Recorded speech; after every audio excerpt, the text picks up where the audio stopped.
Up next, we have Mr. Murugappan. Mr. Murugappan is the CIO of BNSF Railway Company. BNSF's President and CEO, Carl Ice, described Mr. Murugappan as a thoughtful and strategic leader who has a deep understanding of how we can leverage technology we use today to transform the way we operate. As a 20-year veteran in the IT industry, Mr. Murugappan continues to enhance and transform the way his company operates. Please help me welcome Mr. Murugappan at his speech, IoT in Transportation Industry. Good morning. I'm excited to be here and speaking with this distinguished group of people. When they first called me, I truly got excited. எழுதத் துடித்தது கரங்கள், விழுகத் துடித்தது வார்த்தைகள். வழிந்தோடிய வாக்கியங்களிலிருந்து வடிகட்டிய ஒரு வாக்கியத்தை மட்டும் பகிர்ந்து கொள்ள ஆசைப்படுகின்றேன். அரசியல் செய்யாத நன்மையை அறிவியல் செய்யும் என்று உங்களிடம் அறிவியல் பேச வந்தேன். I'm going to talk about a specific use case of IoT and advanced analytics in transportation. So BNSF stands for Burlington Northern Santa Fe Railroad. We are one of the biggest company in Berkshire family. We have a massive operation with more than 41,000 employees, 8,000 locomotives, and 200,000 cars at any given time. We move about over 10 million units every year. We are the biggest freight railroad in the world. I would like to believe we are the best as well. We have so much technology behind railroad. And we are using IoT in massive scale to make our operations safe and efficient. I'm going to play a video that will give you an idea of how technology is used in railroading.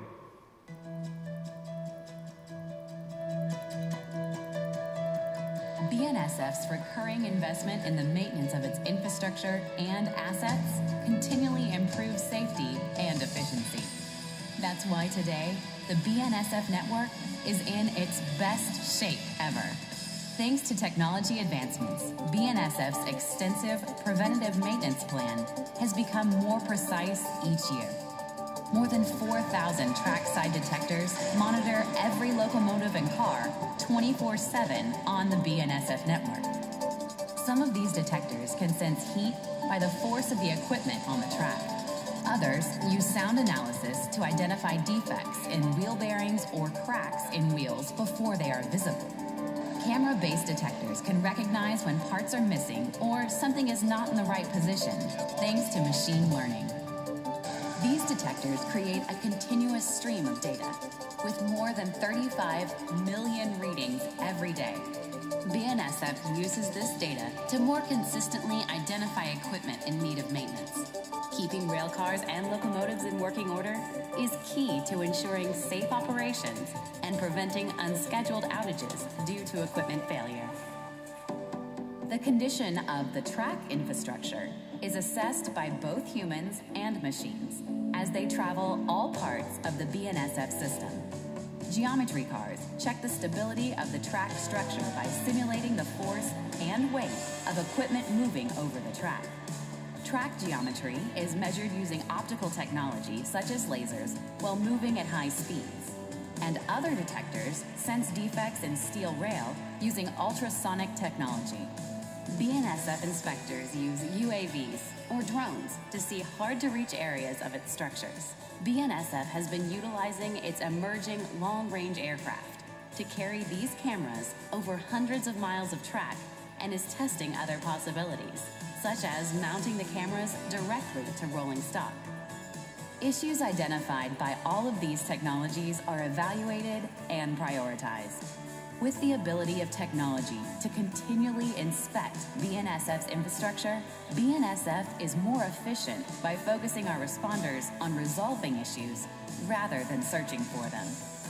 And the big data collected is used in advanced analytics to help shape the capital maintenance plan that is put into action. BNSF's working smarter and leveraging new technology to keep the railroad safe, healthy, and strong, so it's ready to take on new opportunities and meet customer expectations.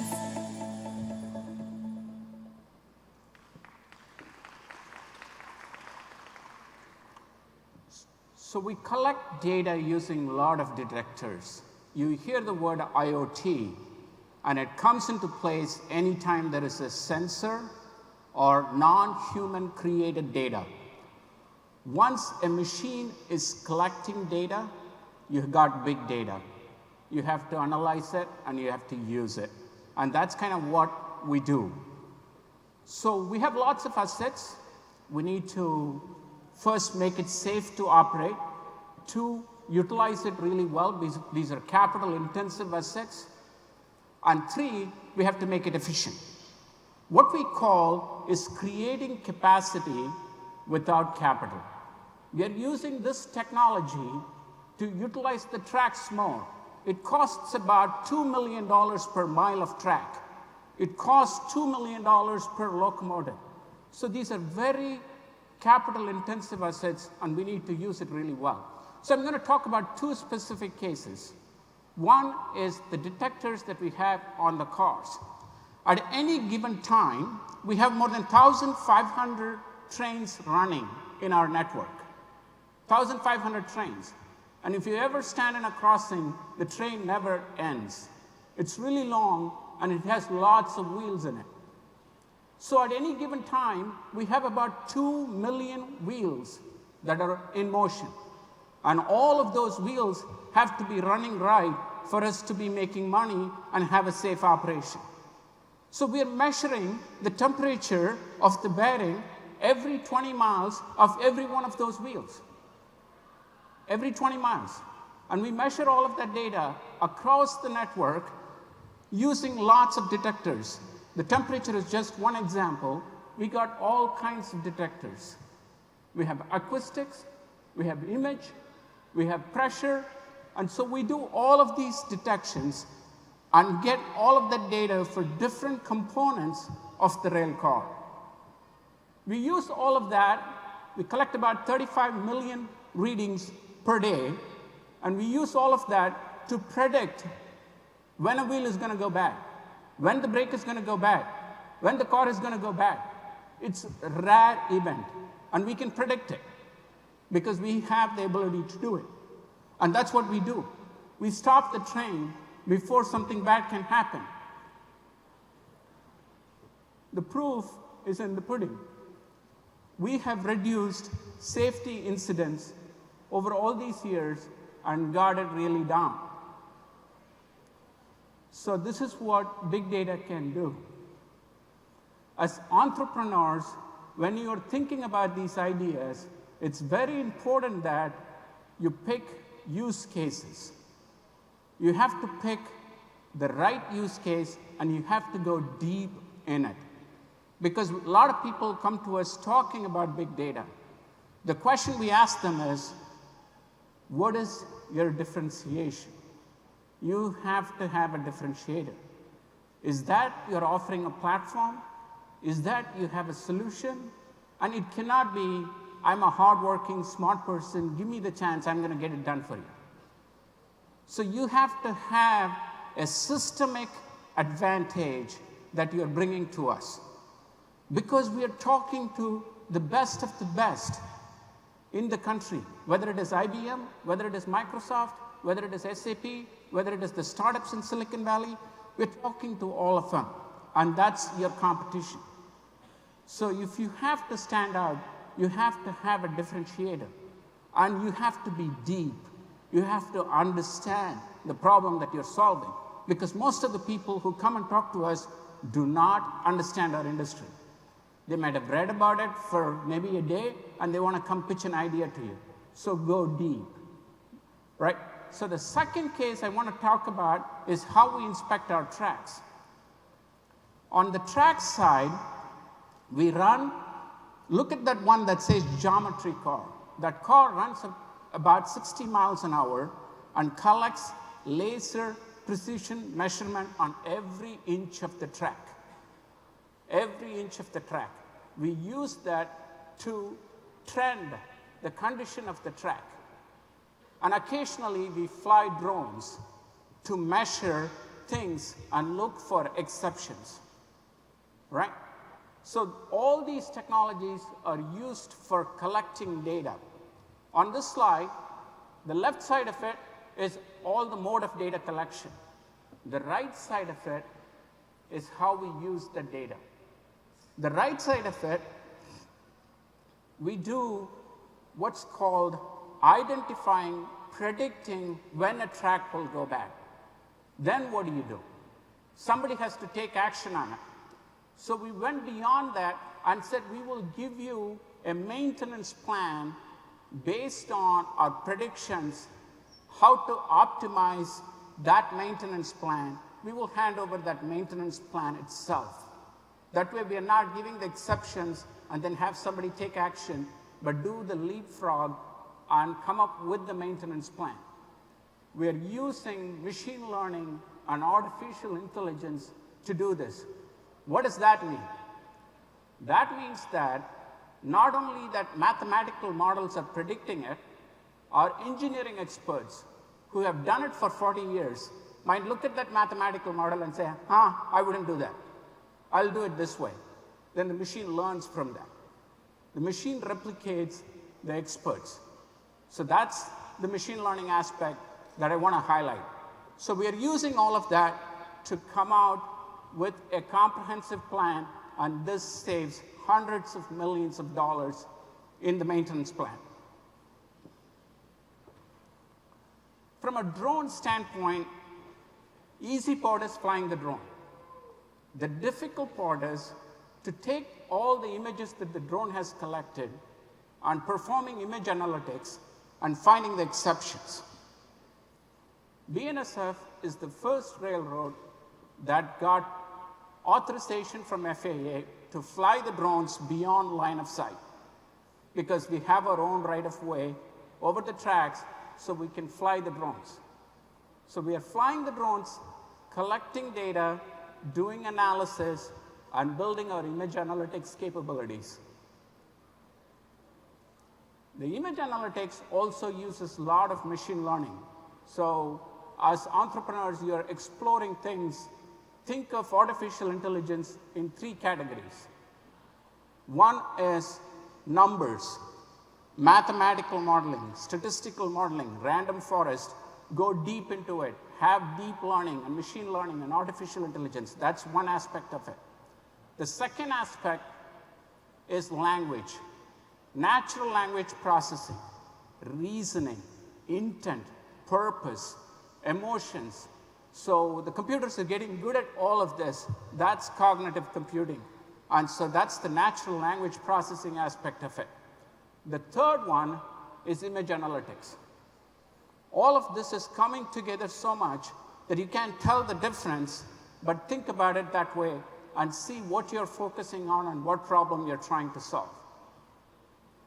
Again, in engineering, we have got the safety record really good using technology. And in IoT, the latest thing that's happening is doing all of this in the edge. So we have a locomotive that's running out there in the middle of nowhere. We wanted to find the exception right there and take action right there without sending the data back to the data center. So that's what we're trying to do in this, is you use all the data, you do the analytics, you create a scoring algorithm, as they call it, and you deploy the scoring algorithm on the edge. So edge computing is growing, and so we would like to do that, and we are proceeding with these projects. So that's what's happening in the edge. So that brings end to what I had to present from this one. I want to leave all of you with a couple of messages. We heard so much about entrepreneurs. You can be an entrepreneur on your own, and you can be an entrepreneur within the company that you're working. I have one definition for an entrepreneur. Entrepreneur is someone who does more than what the resources and the time permits he or she to do. And you have to be able to do more than what the time or resources allow you to do. That's when you're an entrepreneur. One of my bosses used to say, if I gave you enough money and enough time, a janitor can do your job. Why do I need you? Right? So I believe BNSF is a big company. In my team alone, we have 1,500 people. The reason they chose me is because I'm an entrepreneur, right? So you have to be an entrepreneur wherever you are. The second aspect is money. What is money? I have a definition for that. It's proxy for human effort. It truly is a proxy for human effort. It's a way to store the value of human effort in some quantified fashion. So you cannot waste money because it's human effort. So if you know how not to waste human effort, you will be an entrepreneur. You will solve a lot of efficiency issues. You will take out the transaction costs. So that's the other aspect I want all of you to walk away with. The third point is it's about positioning. You have to position what you're doing correctly. Are you selling dead fish or sushi? We have to be selling sushi. So with that, all of you friends, hope this is useful. I came here to share what I know, and I'm confident I'm going to walk away with a lot more learning from here, from all the other speakers. I hope that happens to all of you. Thank you for the opportunity.